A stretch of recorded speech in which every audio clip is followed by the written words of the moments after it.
हमारा तारा, हमारा सूरज, क्या ये हमेशा से ऐसा ही था और क्या ये हमेशा ऐसा ही रहेगा? क्या बाकी तारों के जैसे हमारा सूरज भी सुपरनोवा में फटकर एक न्यूट्रॉन स्टार या ब्लैक होल बन जाएगा? अगर ऐसा होगा तब हमारी अर्थ का क्या होगा? अगर आप तारों में और यूनिवर्स में घट रही चीज़ों में रुचि रखते हैं तो कभी ना कभी आपके दिमाग में ये सब सवाल तो ज़रूर आए होंगे। ये बात भी बिल्कुल सच है कि हर वो चीज़ जिसने जन्म लिया है, चाहे वो गैलेक्सीज़ हों, स्टार्स हों, प्लैनेट्स हों, जीव जंतु हों या हमारा यूनिवर्स ही क्यों ना हो, सबका कभी ना कभी अंत तो होना ही है। हम जिस तरह किसी चीज़ के अंत होने को समझते हैं, ब्रह्मांड में देखने पर उसका अर्थ ही बदल जाता है। कई बड़े तारों की मौत से कई छोटे तारों का जन्म होता है। ग्रहों के आपस में टकराने से नए ग्रहों और चंद्रमाओं का जन्म होता है और ऐसे ही ब्रह्मांड में एक चीज़ के अंत से दूसरी चीज़ों के जन्म लेने का सिलसिला यूं ही चलता रहता है। हमारा सूरज कैसे काम करता है और आज हम तक पहुंचने वाला प्रकाश 10 लाख साल पुराना कैसे है, ये जानने के लिए मेरा पिछला वीडियो ज़रूर देखें, जिसको मैंने आई बटन और डिस्क्रिप्शन में ऐड कर दिया है। हमारे सूरज की किस्मत में क्या छुपा है, ये जानना इसलिए इतना ज़रूरी है क्योंकि हमारे सोलर सिस्टम में अगर अर्थ नहीं होती तो सूरज पर शायद ही कुछ फ़र्क पड़ता, लेकिन अगर हमारा सूरज इस सोलर सिस्टम में नहीं होता तो ना ही पृथ्वी पर जीवन होता और ना ही पृथ्वी जैसा कोई प्लैनेट होता। अब सवाल ये उठता है कि क्या हमारा सूरज अपने अंत के बाद न्यूट्रॉन स्टार या ब्लैक होल बन जाएगा? तो चलिए देखते हैं।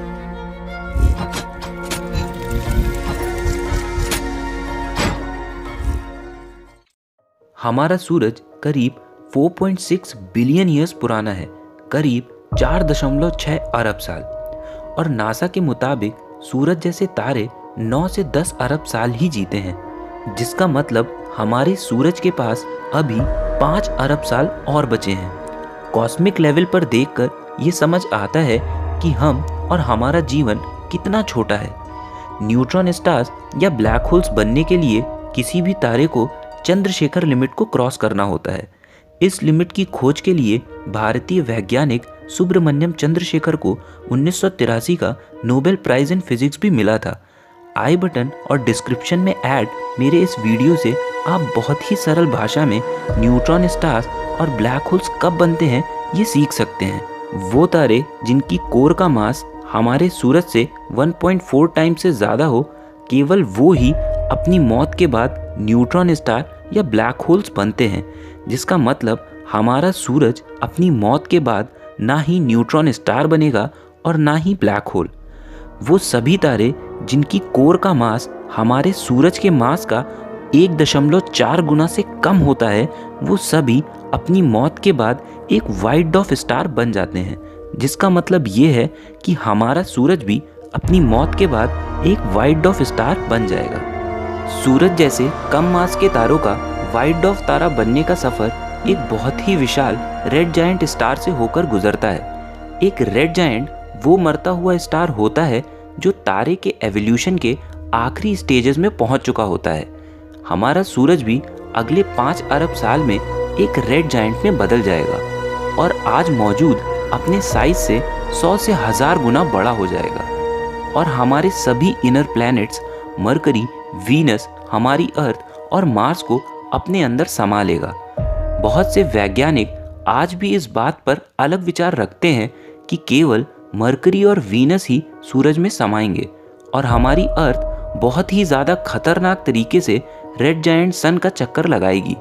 कुछ भी हो, दोनों ही परिस्थितियों में अर्थ पर दिखने वाला जीवन खत्म हो जाएगा। असल में इंसानों के पास अब केवल 1 अरब साल और बचे हैं, जिसके पहले उन्हें अर्थ को छोड़कर हमारे सोलर सिस्टम में मौजूद किसी और प्लैनेट पर या किसी और सोलर सिस्टम में मौजूद प्लैनेट्स पर जाना होगा, क्योंकि सन के रेड जायंट बनने से बहुत पहले ही अर्थ पर मौजूद सारा जीवन पूरी तरह से खत्म हो जाएगा।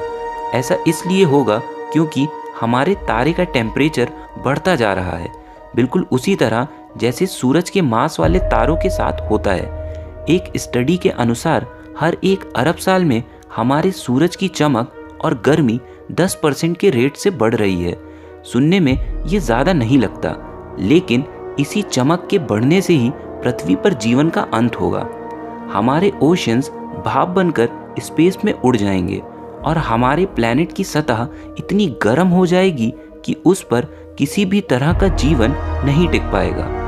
लेकिन इस बार भी एक जगह जीवन के अंत से दूसरी जगह जीवन की शुरुआत होगी। जिस तरह आज हम सूरज के हैबिटेबल जोन में रहते हैं, जिसको गोल्डीलॉक्स जोन भी बोलते हैं, ये वो जोन होता है जो ना ही सूरज के बहुत करीब होता है और ना ही बहुत ज़्यादा दूर, जिसकी वजह से इस हैबिटेबल जोन में मौजूद प्लैनेट्स के सरफेस पर वाटर लिक्विड स्टेट या तरल अवस्था में रह सकता है, जिससे उन प्लैनेट्स पर जीवन शुरू हो सकता है। बिल्कुल उसी तरह जब हमारा सन एक रेड जायंट सन में बदल जाएगा, तब ये हैबिटेबल जोन वीनस, अर्थ और मार्स से बदलकर जुपिटर और सैटर्न तक पहुंच जाएगा। बर्फ से कई 100 किलोमीटर तक ढके जुपिटर और सैटर्न के मून्स पहली बार कुछ गर्माहट को हासिल करेंगे, जिससे बेजान पड़ी इन दुनियाओं में जीवन की शुरुआत होने की असीमित संभावनाएं हैं, क्योंकि एक तारा व्हाइट डॉर्फ तारा बनने से पहले करीब 1 अरब साल तक एक रेड जायंट स्टार के तौर पर गुजारता है, जिसकी वजह से वो दूर की दुनियाओं पर भी जीवन की रचना कर सकता है। बहुत से वैज्ञानिक तो आज भी जुपिटर के मून यूरोपा की सरफेस के नीचे एक महासागर होने का दावा करते हैं, जिससे वहाँ एक्स्ट्रा टेरेस्ट्रियल लाइफ या परग्रही जीवन भी मौजूद होने की पूरी संभावनाएं हैं। नासा के हबल टेलीस्कोप ने भी सैटर्न के मून एनसेलेडस पर पानी से बने भाप के धुएं को हवा में उड़ते हुए देखा था। जीवन की मौजूदगी कितनी ज़्यादा दुर्लभ है, ये पृथ्वी से बाहर देखने पर ही समझ आता है। 2018 की एक स्टडी में कंप्यूटर मॉडलिंग का यूज़ करके ये पता चला कि 90% बाकी तारों की तरह हमारा सूरज भी रेड जायंट से सिकुड़कर एक वाइट डॉर्फ बन जाएगा और तब उसका अंत एक प्लैनेटरी नेबुला के रूप में होगा।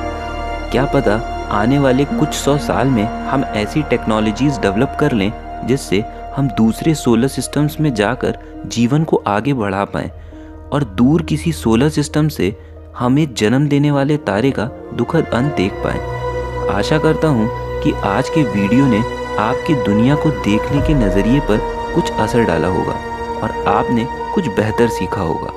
अगर आपको वीडियो अच्छा लगा हो तो चैनल को सब्सक्राइब करें और वीडियो पर कमेंट, शेयर और लाइक करना ना भूलें। धन्यवाद।